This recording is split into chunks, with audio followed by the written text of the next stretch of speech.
guys, just a quick video here, taking the stator off and the starter chain and starter and a couple other things. Got the stator in its case here. I've already taken the rotor off. I had taken it off a couple weeks ago. And you really need a puller for it. And I took the screws out of the stator case. It's pretty simple stuff. Here I'm taking the neutral sensor off. These screws are up in the weather, so they kind of get a little rust on them.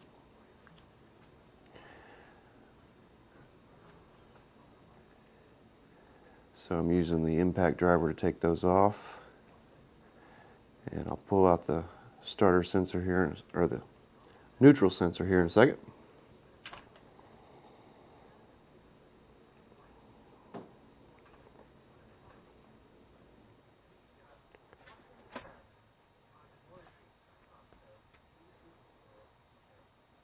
There's the neutral sensor and its wiring harness.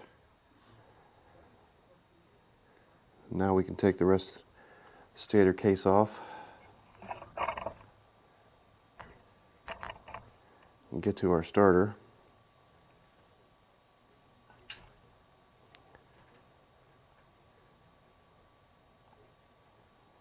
Just looking at it here to make sure it's in good condition. This one's pretty good. No problems there. Now we'll take the starter gear off the small one. I think this chain might be a little stretched out because it comes off a little too easy. And look at the starter gear. It's in pretty good condition. Now we can take the chain off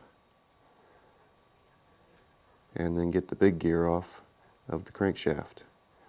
You got one bolt on there, kind of retaining it.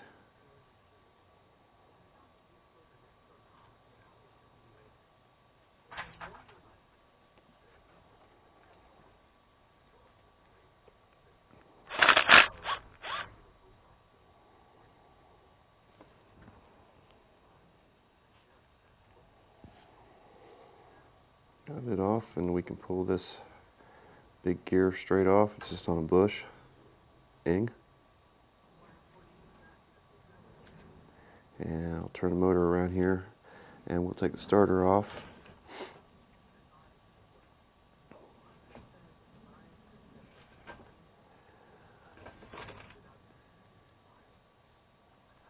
It's just 2 bolts.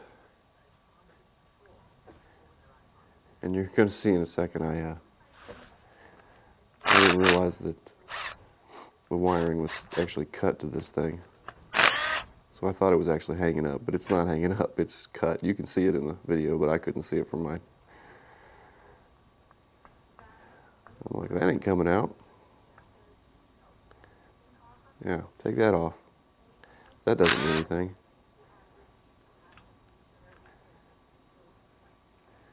Alright, now you just got to wiggle this thing out of here. It's just kind of a press fit in there. I'm just pushing through on the back side. I don't like hammering on the gear side of them. And then I'm realizing, well, that's cut. I didn't need to cut that or take it off. Yeah. Somebody just cut it off. Here's the clutch actuation rod. Kind of pulling it out of there, looking at it. Looks to be straight, needs to be cleaned. And now I'm going to take the sprocket off. It's 2 bolts on the sprocket retainer. And there's another bolt, and I can't remember what this thing does right now.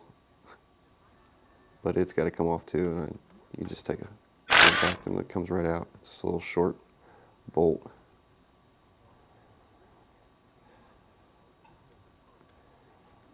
And then there's a little locking key thing here. Just got to pry it off.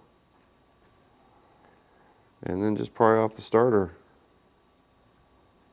And been getting a few views on my videos, and I really appreciate it, guys. I probably won't be doing a lot more in the 450 for a while, although I may do some frame stuff, taking some parts off the frame and whatnot, and the front end apart. But until then, we'll see you, and I have some more videos coming up pretty soon. And I really appreciate you watching, and please subscribe if you haven't. Thanks a lot.